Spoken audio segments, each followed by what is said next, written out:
Howdy, and welcome to another episode of Untold Tales from this side of nowhere. As you may have guessed, I'm your host, Connor Jones, and I'm here bringing you another story from just about as close as you can get to the middle of nowhere, that is Poverty Flats, Wyoming. And as always, the podcast is sponsored by the following. We're sponsored by the Copper Corner Cafe in Basin, Wyoming. The Copper Corner Cafe is open for breakfast and lunch Monday through Saturday from 7 a.m. to 1:30 p.m. Stop by and try any of their delicious menu items, featuring homemade bread for all sandwiches. Ooh, that sounds good to me. And of course, their famous pie for dessert. Breakfast is served all day, so come on in to the Copper Corner Cafe. Out here in Poverty Flats, if your machine breaks down halfway to nowhere, you're in for a long walk home. That's why I've been using Lookover Power Sports, a handy little app that helps you track maintenance and set reminders, even with a photo right from the trail. It works for dirt bikes, side-by-sides, snowmobiles, and just about anything with a motor. You can try it free for a month, and it's 50% off until Labor Day. Start by visiting lookover.app, because breakdowns make bad stories, unless they're someone else's. We are also sponsored by the Wyoming Welcome Program. The Wyoming Welcome Program offers two services to local businesses: Table Talk and the Wyoming Welcome Baskets. Wyoming Welcome Baskets are filled with promotional items for local businesses and distributed to new move-ins to the Bighorn Basin. Table Talk brochures include jokes, facts about the state of Wyoming, the month's holidays, and advertisements from our local businesses. These brochures are placed on restaurant tables in Cody and Powell for diners to peruse. So if you'd like to get your business name out there, please contact the folks at the Wyoming Welcome Program by shooting an email to Haley J, that's HALEYJ, at wyomingwelcome.com. And now, the podcast. Well, it has been a wonderful summer. I can't complain. We have done lots of fun things as a family. Spent a lot of time in the mountains and fishing, and it's just been great. I think I've probably fished more this summer than I've been able to at any other point in my life. So I really have no complaints. That being said, it is hard to go back to school after all of these long summer days. In order to temper the pain of returning to school, I completed a home improvement project that I put off all summer, and I put in egress windows in my basement. And my shout out to my father-in-law, Blaine Hildreth. He came out and helped out with the digging and the installation, and I rented a concrete saw and cut through the foundation of the house, and it was a good project. It's a lot of work. Shout out to Specialty Tool and Attachment here in Powell, Wyoming. They're not a sponsor of the show yet, but that's where I rented the saw, and it worked great. Yeah, the sawing was probably the easiest part of the job, honestly. So I still need to finish the windows, put the trim and casement on them. But they're in, and my basement has tons of natural light now, in addition to now being legal bedroom space. Got 2 more rooms in the basement. So after doing that project, I was looking forward to some air conditioning. Being in an air-conditioned building didn't sound so bad after all that work. But I am excited to share the last story before I get back into school. The title of this one is called If I Had to Guess. I've always had a fascination with detective stories, whether it was reading The Adventures of Sherlock Holmes or watching episodes of Monk and Psych. I would always find myself drawn into a good mystery. I enjoy trying to figure out who done it before the sleuths on the page or the screen, and occasionally I even succeed. This is fine when you're reading a story or watching a show by yourself, but I think it gets on Lily's nerves when we watch TV together. It was the cleaning lady, I say. I'm sure of it. Ugh, Lily sighs in exasperation. How can you even know? She just has that look, I say. She's definitely the killer. Later, when it turns out I am correct, and the guilty-looking domestic did the deed, Lily usually gives me a shove and huffs, I can't watch TV with you anymore. Though I consider myself quite the amateur sleuth, I occasionally find myself in a position in the real world where my deductive reasoning fails me. Take, for instance, the other day when I was at the hardware store looking for some materials for a home improvement project. I was perusing the shelves, trying to find a nut driver that would fit the concrete screws I had purchased, when I saw a woman walking around the shelves looking quite concerned. It's not unusual to see someone looking concerned in a hardware store. A lot of the people who go to hardware stores are trying to solve problems they would rather not deal with, and with the rising price of pretty much everything, I find myself looking at price tags with no small degree of consternation as well. What struck me about this woman was her attire. She was wearing an evening dress with high heels and a string of pearls, and this in a hardware store. It was the first time I had ever seen someone dressed so fashionably in a hardware store, and I myself have never worn an evening dress, high heels, and pearls there. Admittedly, I've actually never worn an evening dress, high heels, and pearls, but that's beside the point. I could not for the life of me determine why someone would wear such fancy clothes into that particular store. The woman was in her mid-40s, as far as I could tell, and of average height. To add to the strangeness of it all, she was carrying something that was decidedly even more out of place. A tennis shoe. Indeed, she had a white tennis shoe tucked under one arm, and as she walked down each aisle very slowly, the laces swung slightly. When she bent down to look under a shelf, which was decidedly strange behavior as well, the laces would sometimes come within 6 inches of the floor. Her clothing and behavior were some of the strangest I had ever seen, and I began running through the possible explanations for it all. I thought perhaps she was going on a date that evening and had stopped by the hardware store on the way when she lost her car keys. But that didn't explain the tennis shoe. Why would she be carrying athletic footwear in a hardware store dressed as she was?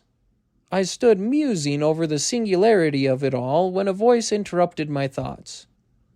Can I help you find anything in particular? Shaking myself from my thoughts, I said, no, thanks. I think I've found what I need.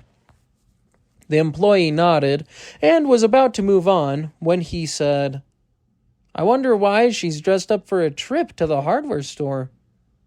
I was just wondering the same thing, I agreed. As we watched, the woman turned down another aisle and was lost from sight. I would ask her if she needs anything, but I'm terrified of women, the hardware store employee said. I glanced over at him and observed his young age. He couldn't have been more than 18 years old, if that. I suppose there are stranger phobias than gynophobia. Oh, I said. Well, I can ask her if you like. He immediately looked sheepish. Oh, you don't have to do that. I'm sure another employee will talk to her. He hurried off, his shoes slapping the linoleum and his red vest bouncing on his shoulders as he walked briskly down another aisle. I grunted, watching his retreat.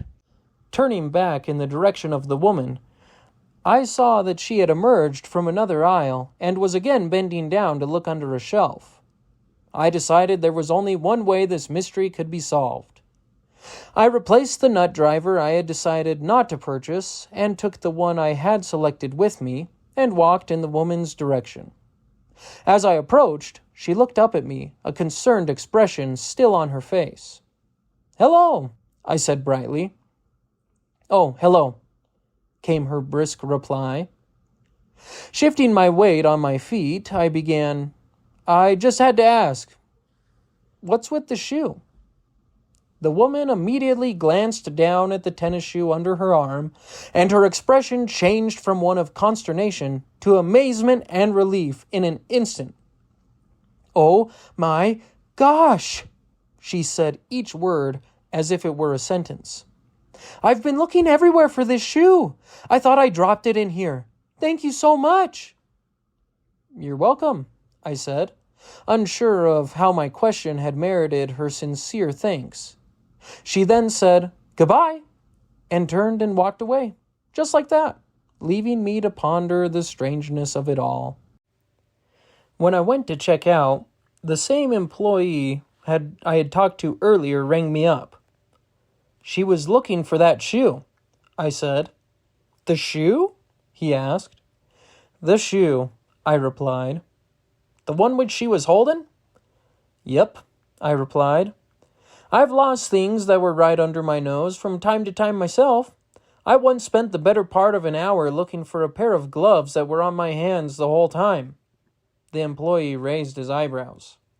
"Well, that still doesn't explain why she was all dressed up." "No," I mused. "It doesn't. If I had to guess, I would say the woman had been in the store earlier that day and had returned after getting dressed up. I wasn't entirely sure why she would have dropped a tennis shoe in the store, though. Why wasn't she wearing it? I suppose I'll never know. There are many mysteries I have yet to solve, not just the woman in the hardware store. For instance, I've often found myself wondering where the buck I was tracking could have gotten off to. It's not unreasonable to expect to find the deer you've been trailing for 4 hours standing in its tracks at some point, but I've tracked more than one deer that appears to have suddenly gained the power of flight, leaving me completely flummoxed. On more than one occasion, I've been following a trail when all signs of the deer completely vanish. It's as if aliens came down and beamed up the deer, antlers and all. That, of course, is only a working theory.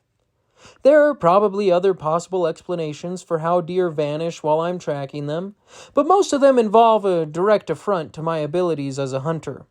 So I try not to dwell on them, even though my buddies and various family members do.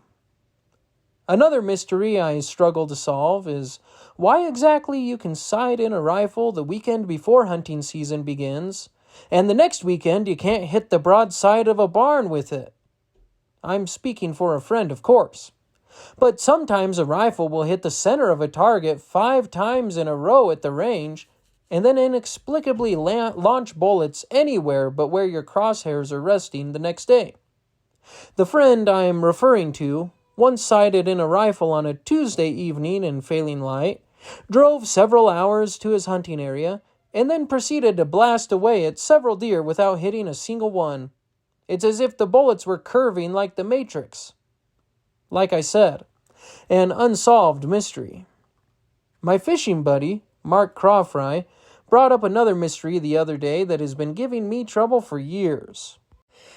We had just finished eating some instant oatmeal that, judging by its consistency, texture, and color, which closely resembled quick-setting cement, was sure to stick to our ribs so long archaeologists would be able to examine it if they found our remains a few millennia down the road.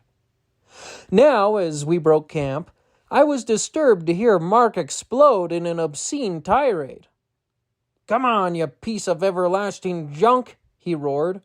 "Just get in there." I strained up to see what could be causing Mark's displeasure. A task that took longer than usual, since a rock had been practicing chiropractic medicine on my back all of the previous night. What I saw sent a shiver down my spine. Actually, it was a gust of chilly mountain air that caused the chill, but Mark's erratic behavior was, in fact, disturbing. He was alternating between pounding with both fists on a long, lumpy purple mass and gripping the edges of a tent bag with both hands and stomping on the purple mass with both feet. All the while, he continued making profane remarks at the top of his lungs. "Son of a 30-06, he roared, giving the mass a couple more stomps. It only took me a moment to assess the situation and identify the purple mass as Mark's tent, and conclude he must be having some difficulty getting it back into the bag. "Having trouble getting your tent back into the bag?" I asked casually. His face resembling a beefsteak tomato, Mark stopped his frenetic activities and glared at me with a murderous look in his eye. "You think?" he huffed. "How do they get these things into the bags at the factory?" he griped. "I've wondered the same thing myself," I said. Now my interest was piqued. My inquisitive mind and deductive reasoning began to take over, and I pulled myself slowly and painfully to my feet and approached Mark carefully. You should never be too quick to get close to a man who looks mad enough to happily give out a friend's phone number to telemarketers, or worse. Besides, Mark hadn't bathed since we left civilization, and his masculine scent was pretty powerful. So I stopped before getting too close to give Mark a chance to cool off, and my nose a chance to acclimate to his man smell. "I believe it's a question of air pressure," I mused, giving Mark's tent a visual examination. "Air pressure?" Mark scoffed. "What do you mean, air pressure?" "Well," I said matter-of-factly, "let me show you." I thought it might be safe to risk getting closer to Mark now that he had had a moment to calm down, and a shift in the wind was carrying Mark's scent away from me rather than toward me. So I took a step closer and crouched down to look at his tent. It was, as I noted before, purple, and tightly rolled into a solid mass of canvas, rainfly, and zippers. In spite of Mark's efforts, nearly half of it was protruding from the tent bag, which was approximately the size of a quart Ziploc bag. "Is this the bag the tent came in?" I asked. "Yes," Mark growled. "Why wouldn't it be?" "Of course," I said dismissively. "No need to get riled up. I just wanted to be sure." With my characteristic mental acuity, I slid the tent bag off the end of the tent and peered inside. "What are you doing? It took me forever to get that tent into the bag," Mark fumed. "There's nothing in there." "Oh, but there is," I murmured. "You see?" Mark's brows furrowed, and he leaned in to look at the corner of the tent bag I was indicating. "What?" he asked brusquely. "You don't see it?" I asked. "Obviously not," Mark growled. "What is it, Sherlock?" I hid a small smile and lifted the bag off the ground, turning it inside out in the process. "You said this is the tent bag that the tent came in when you purchased it, correct?" "Yes," Mark said, annoyed. "Well, according to this tag," I said, pointing to a little white square sewed into the corner of the bag, "this tent was made in China." "And?" Mark asked, raising his eyebrows and throwing up a hand. "Most factories in China are found in the large cities on the coast," I continued. "And what does that have to do with anything?" Mark growled. "Oh, it has everything to do with anything," I said, allowing myself a little smile. Mark glared at me. "Do tell," he said, folding his arms across his chest. I wished he hadn't, since this exposed his armpits to the morning air, and the effect wasn't pleasant. "Ahem," I coughed, then fought to keep from gagging.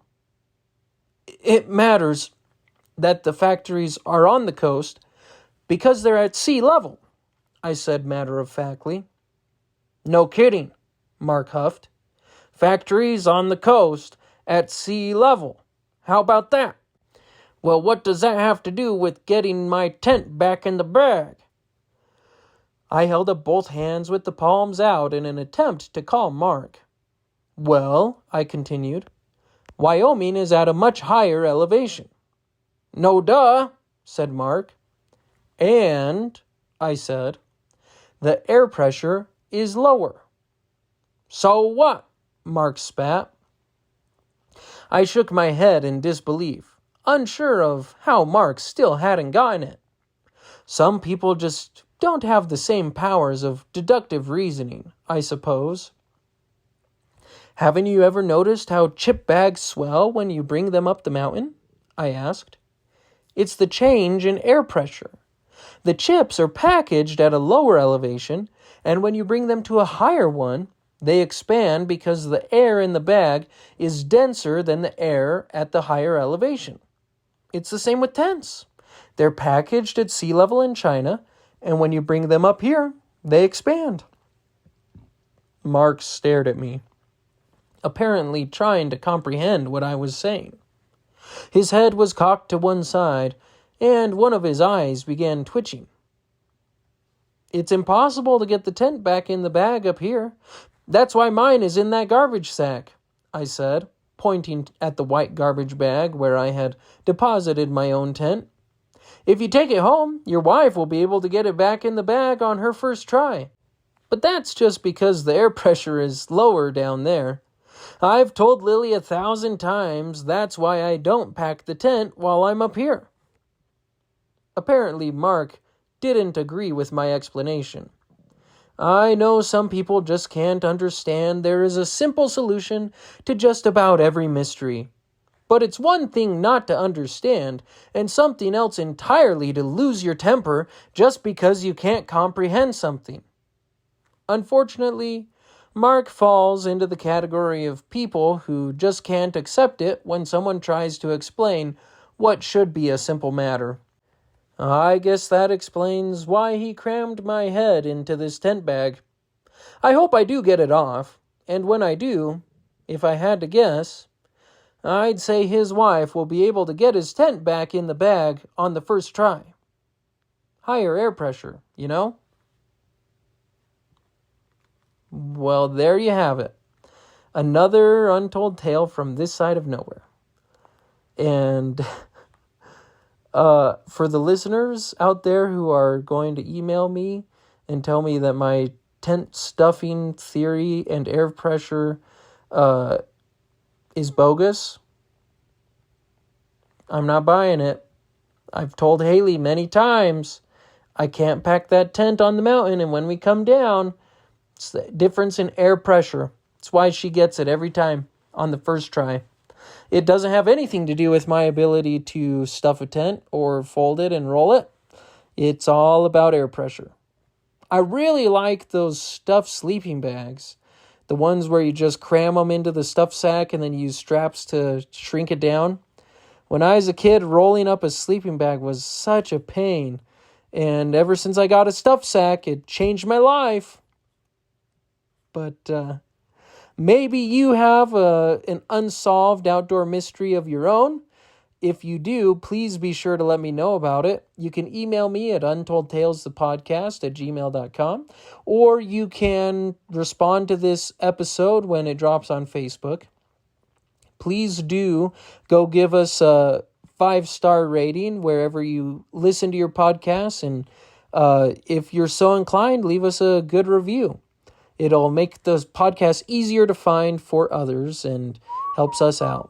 So it has been a lot of fun sharing this episode with you, and I look forward to seeing you on the next episode of Untold Tales from This Side of Nowhere. As always, this has been Untold Tales from This Side of Nowhere, where we work twice as hard for half as much, and still find time for the important things, like fishing. See you next time, folks.